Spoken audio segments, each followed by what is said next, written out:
वो कर दें वो हो सकता है, अन्यथा नहीं। जी जी, मैं दीपा दुबे जी के पास आऊंगा, कांग्रेस की स्पोक्स पर्सन है, चंडीगढ़ से हैं। आपका स्वागत है।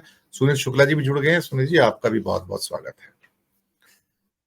दीपा जी, भारत विविध तरीके से सोचता है। जो हो सकता है हिस्टीरिया आपको हिंदी पट्टी में नजर आए, वो मुझे महाराष्ट्र में नजर नहीं आता है। यहाँ पर मैं मुंबई में हूँ, मेरा पूना भी आना जाना लगा रहता है, तो मुझे यहाँ पर कोई ऐसी चीज नजर नहीं आती जिसको मैं ये कहूँ कि ये भी राममय हो गया है। ऐसा कुछ है नहीं यहाँ पर, सिवाय इसके कुछ भारतीय जनता पार्टी के लोगों ने कुछ बोर्ड लगाए हुए हैं, लेकिन आम आदमी कोई सड़कों पर वो बात करता हो कहीं नजर आता नहीं है। साउथ में जाओ तो बिल्कुल भी नहीं है। उसका शायद एक बहुत बड़ा कारण है कि महाराष्ट्र की भूमि कभी भी अ, हर जगह के अपने अपने गॉड होते हैं। गॉड तो एक है, लेकिन उसके कई रूप होते हैं।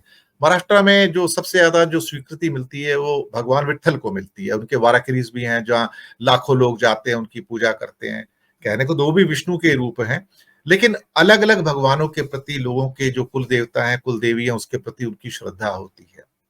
आप आंध्रा में चले जाओ, तेलंगाना में, तो वहां तिरुपति का ज्यादा बोलबाला रहता है। शायद सबसे ज्यादा अगर हिंदुस्तानी किसी एक धर्म स्थल पर जाते हैं पूरी दुनिया में, तो उनमें से एक स्थल जो है तिरुपति है। ऑफ कोर्स वेटिकन है, मक्का भी है उनमें से, लेकिन हिंदुस्तान में नंबर एक का जो स्थान है श्रद्धालुओं के मामले में, नंबर्स के मामले में, वो तिरुपति है। फिर केरल चले जाओ तो गुरुवायूर है, तमिलनाडु चले गए तो मीनाक्षी मंदिर है, रामेश्वरम है, तो हर जगह पर अपनी पूजा होती है वहां पर।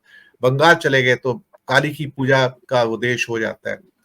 तो वो जो एक क्या कहते हैं ना कि जो पैशन जो नॉर्थ इंडिया में आपको दिखाई देता है, वो आपको यहाँ दिखाई नहीं देगा।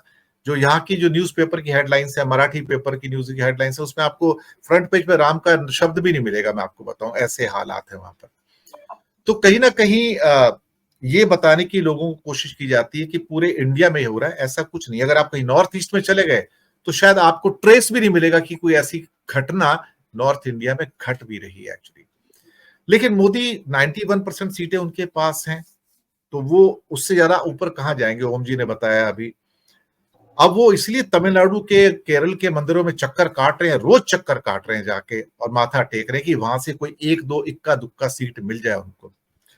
पर शायद मुझे लगता है कि ये बबल जो है राम मंदिर का, ये कल 22 तारीख को पूरा हो जाएगा। उसके बाद ये डेक्लाइन है इसका, यहाँ पे, यहाँ से उतराव पे आ जाएगा, क्योंकि वो घटना घट चुकी होगी। जब घटना घट जाती है तो फिर उसके बाद उसका गुबार नहीं रहता है।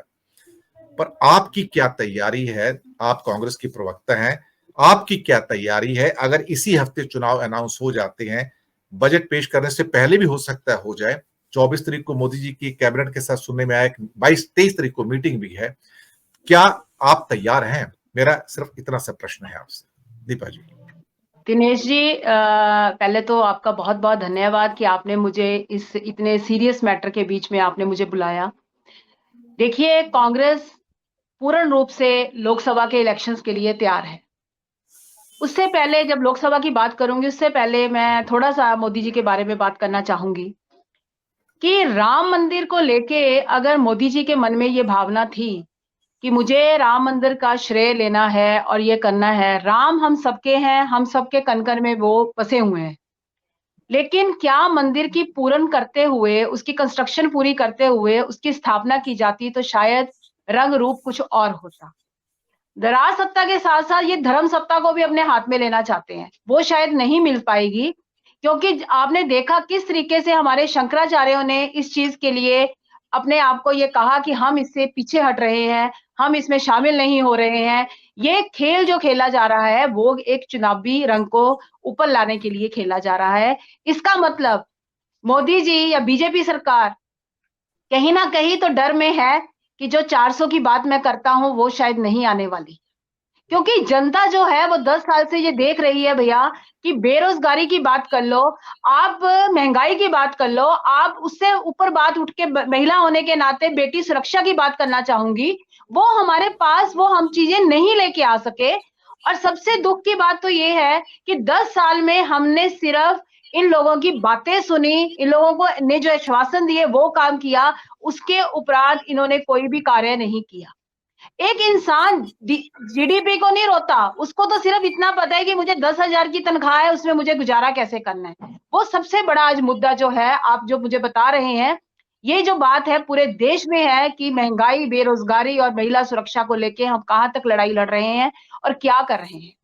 बाकी ये बात है, अगर हम देखें कुछ उनके जो भगत लोग हैं, जो ब्लाइंड है बिल्कुल, वो ये कहते हैं कि अगर मोदी है तो ये सब मुमकिन हुआ।